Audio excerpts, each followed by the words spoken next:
কুরআনুল কারীমের জিহাদের কথা 600 বারের উপরে আল্লাহ তাআলা কেন বলেছেন, বলার কারণটা কি?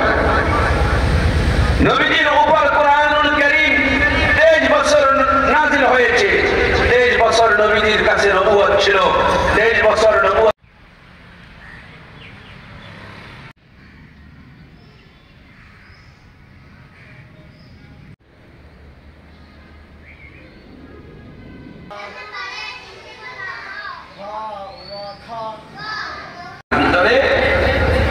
ইনজেকশন দিয়ে মেরে ফেলা হয়েছে। নিঃসন্দেহে লোকটা শহীদ, নির্দোষ ভাবে জেলখানায় যুদ্ধাপরাধের নাম দিয়ে যখন আল্লাহর দরবারে চোখের পানি ছেড়ে কেঁদেছেন, সেই পানি আল্লাহর আরশে আজিমে পৌঁছে গিয়েছে।